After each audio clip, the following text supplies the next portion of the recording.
नमस्कार। आधी आबादी को उसका हक मिलना चाहिए। आधी आबादी का कंट्रीब्यूशन इस देश की विकास यात्रा में कभी भी कम नहीं आंका जा सकता। इस आधी आबादी को आगे लाने के लिए बहुत से कदम अलग अलग वक्त पर अलग अलग सरकारों ने उठाए हैं। हाल ही में वर्तमान मोदी सरकार ने महिला आरक्षण बिल भी पास करा दिया है। ये बहुत साफ हो गया है कि आने वाले वक्त में महिलाओं को संसद में करीब करीब 33% आरक्षण मिलना तय हो चुका है। अगर 29 के चुनाव में नहीं तो अगला चुनाव 34 का आते आते ये चीज़ इम्प्लीमेंट हो जाएगी, क्योंकि डिलिमिटेशन के साथ पूरी एक्सरसाइज जुड़ी हुई है। परिसीमन डिलिमिटेशन समझ गए होंगे आप आज मैं क्या बात करने वाला हूँ। आज बात महिलाओं की होने वाली है। नमस्कार, मैं आपके साथ सुमित अवस्थी हूँ। महिलाओं की बात मैं इसलिए भी कर रहा हूँ कि जिस तरीके से कुछ सालों में वर्तमान सरकार ने महिला केंद्रित जितनी नीतियों की घोषणा की है, महिलाओं पर जितना अधिक फोकस किया है, उसके बाद अब ये समझ में आने लगा है कि दक्षिणपंथी विचारधारा, जिसको मूलतः कहा गया कि ये महिलाओं के बारे में ज़्यादा सोचती नहीं है, उनके विरोधी ऐसा कहते रहे, कभी भी महिलाओं को आगे लाकर या महिलाओं को इम्पोर्टेंट पोजीशन संघ परिवार के लोगों को नहीं दी गई। लेकिन अब जो मैं आपको जानकारी देने जा रहा हूँ वो बहुत ही कॉन्क्रीट और ठोस सूत्रों से मुझे मिली है, और ये साफ तौर पर इशारा कर रही है कि बीजेपी का नया अध्यक्ष जो अगले हफ्ते भर के अंदर जो अनाउंस होने वाला है वो कोई महिला ही होगी। मोटे तौर पर इस पर सहमति बन गई है। महिलाओं का पलड़ा पुरुषों के मुकाबले कहीं भारी है। संख्या भले ही कम दिखाई देती है पार्टी के भीतर, पार्टी की राष्ट्रीय कार्यकारिणी में, लेकिन अब की बार महिलाओं के नाम पर बीजेपी और संघ परिवार में एका बनता दिखाई दे रहा है। क्यों और किसका नाम आगे है, अब धीरे धीरे कर एक एक नाम पर बात करता हूं।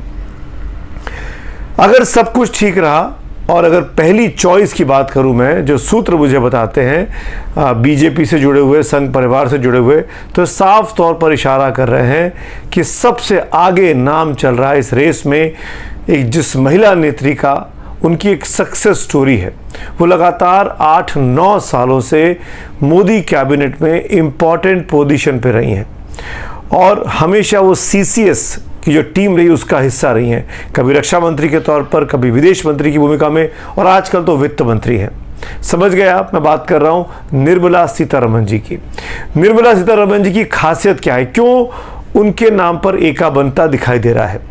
उसकी सबसे बड़ी बात यह है कि निर्मला सीतारमण ने इस साल जो बजट पेश किया अभी कुछ महीने पहले, जिसमें बहुत बड़ी संख्या में मिडिल क्लास को राहत दी गई है, वो एक बहुत बड़ी सक्सेस स्टोरी के तौर पर देखा जा रहा है। खासकर दिल्ली के चुनावों के मद्देनज़र दिल्ली के किले को ढा पाना आसान नहीं था बीजेपी के लिए। 27 साल बाद बीजेपी यहाँ सरकार बना रही है और उसमें बहुत बड़ी भूमिका मिडिल क्लास को दिए गए जो बेनिफिट्स हैं उससे जोड़कर देखा गया है।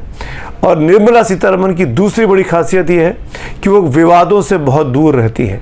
विवाद उनके साथ आप नहीं जोड़ सकते हैं, किसी भी तरीके का उनके विधायी कामकाज के तरीकों पर, उनके नीतिगत फैसलों पर ज़रूर विपक्ष ने उंगलियां उठाई हैं, पर खुद वो किसी कंट्रोवर्सी का हिस्सा ना के बराबर रही हैं।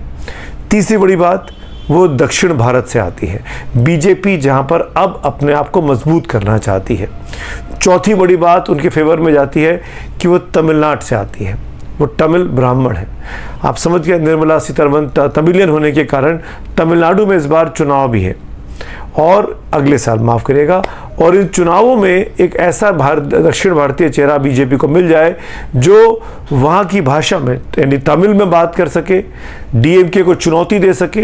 ये जो हिंदी और तमिल की लड़ाई शुरू कर दी है डीएमके ने, उसको जवाब दे सके, क्योंकि निर्मला सीतारमण एक ऐसा चेहरा है जो पढ़ी लिखी हैं, जेएनयू पास आउट है, दिल्ली में रही हैं तो हिंदी बहुत अच्छा बोल लेती हैं, तमिल उनकी मातृभाषा ही है, और अंग्रेज़ी पर तो उनकी पकड़ है, हम सब ने देखा है।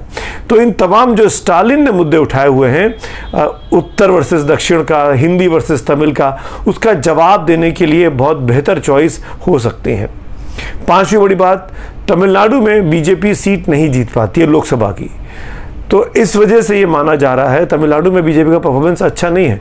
तो अगर आज 3 साल के लिए वो राष्ट्रीय अध्यक्ष बनती हैं तो आने वाले कुछ सालों में इसका इम्पैक्ट होगा, और जो कि इलाका पूरा माना जाता है कि गैर बीजेपी ताकतों के हाथ में है, तमिलनाडु पुडुचेरी का, वहाँ पर बीजेपी अपनी पहचान बना सकती है, पार्टी में लोगों को, काडर को वहाँ पर इंथुजियास्ट कर सकती है, और अपने फेवर में कुछ सीटें वहाँ से जीत सकती हैं।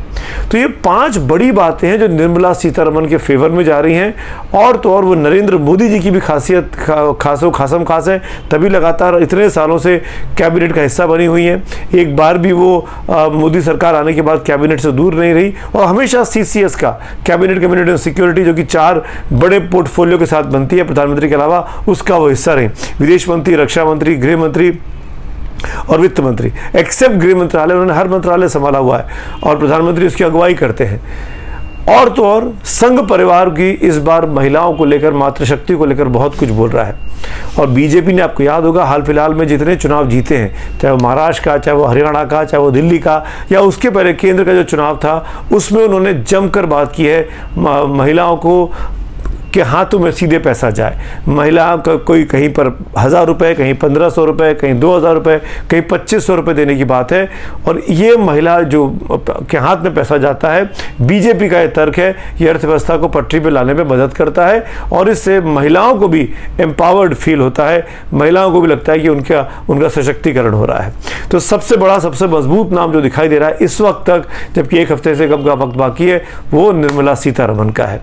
दूसरा नाम वसुंधरा राजे के तौर पर भी देखा जा रहा है। वसुंधरा राजे हालांकि केंद्र सरकार के टॉप 2 लीडर्स की उनकी फेवरेट नहीं दिखाई देती, लेकिन संघ परिवार के लोग उनके पीछे खड़े हो सकते हैं। संघ परिवार चाह सकता है कि वो निकल कर आए, आगे बढ़े, क्योंकि वो संगठन को भी संभाल चुकी हैं, सरकार को भी संभाल चुकी हैं और अपनी स्टाइल, अपनी शैली में वो काम करती हैं, दबाव में आके काम नहीं करती हैं। तो एक नाम वसुंधरा राजे का भी इस लिस्ट में है। पर अगर तुलना की जाए वसुंधरा और निर्मला सीतारमण की, तो आज की डेट में जब ये वीडियो में रिकॉर्ड कर रहा हूँ, इसमें निर्मला आगे दिखाई देती है, वसुंधरा कुछ पीछे दिखाई देती है। और सबसे बड़ी बात है कि निर्मला सीतारमण के ऊपर परिवारवाद का आरोप भी नहीं लग सकता है, उनका कोई पारिवारिक आदमी राजनीति में नहीं है। जबकि वसुंधरा पर इल्जाम लगता है क्योंकि वो खुद मुख्यमंत्री थी, उनके बेटे दुष्यंत सांसद बने हुए हैं, हम सब जानते हैं, वहाँ परिवारवाद की बात आती है। पर जो फेवर में जाता है कि राजमाता विजयराजे सिंधिया की बेटी हैं और उस परिवार से आती है जो सालों साल लगातार संघ परिवार और भाजपा को मजबूत करने के लिए तन, मन और धन से मदद करता रहा है, चाहता है। तो जो नाम रेस में आज चल रहे हैं, कुछ पुरुषों के भी नाम हैं, वो भी आपको जान लेने चाहिए। शिवराज सिंह चौहान का नाम माना जा सकता है, मध्य प्रदेश के मुख्यमंत्री रहे, सफल, केंद्र की भी पसंद है, संघ की भी पसंद है, उनका नाम भी एक देख सकते हैं। राजनाथ सिंह का नाम भी एक कॉम्प्रोमाइज कैंडिडेट के तौर पे चल रहा है कि अगर ये सहमति बन गई मोहन भागवत और नरेंद्र मोदी की मीटिंग में कि 75 साल का जो फॉर्मूला निकाला गया था उसको बढ़ा दिया जाए, तो उस दायरे में राजनाथ सिंह भी आते हैं। राजनाथ सिंह की उम्र भी 75 के आसपास की पहुंच रही है, तो उनको राष्ट्रीय अध्यक्ष का दायित्व दिया जा सकता है कॉम्प्रोमाइज कैंडिडेट के तौर पर। आप याद करेगा 14 में जब बीजेपी सत्ता में आई थी, उस वक्त राजनाथ सिंह ही बीजेपी के राष्ट्रीय अध्यक्ष हुआ करते थे, तभी नरेंद्र मोदी देश के प्रधानमंत्री बने थे। तो वो एक नाम दोबारा उछलकर सामने आ गया है।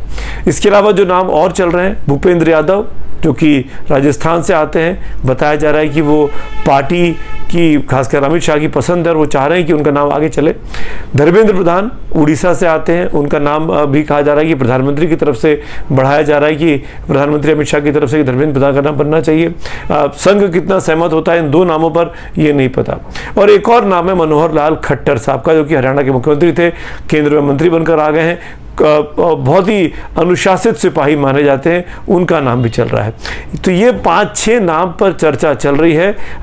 क्या होगा मुझे भी नहीं पता। At the end of the day BJP को डिसाइड करना है। संघ ने साफ कह दिया अपनी प्रेस कॉन्फ्रेंस में, दत्तात्रेय होसबले साहब ने, कि भाई बीजेपी का पार्टी का अपना मामला है, वो लोग तय करेंगे उनका अध्यक्ष कौन होना चाहिए, कैसा होना चाहिए, बीजेपी को तय करना है। पर बीजेपी हर वो काम करती है जो भविष्य की राजनीति को ध्यान में रखकर किया जाता है।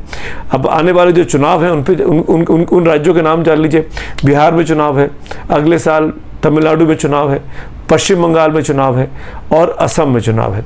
अगर निर्मला सीतारमण या महिला कोई भी, वसुंधरा राजे राष्ट्रीय अध्यक्ष बनती हैं, तो अगले साल होने वाले बंगाल के चुनाव में भी ममता बनर्जी को सीधी चुनौती दे सकती हैं, क्योंकि ममता बनर्जी एक सीधी सादी महिला के तौर पर एक कुशल प्रशासक और राजनेता के तौर पर सामने आती है। और अमित शाह ने अभी संसद में कहा कि अब की बार हम बंगाल में सरकार बनाकर दिखाएंगे। तो बीजेपी का अगला टारगेट अब बंगाल हो रहा है।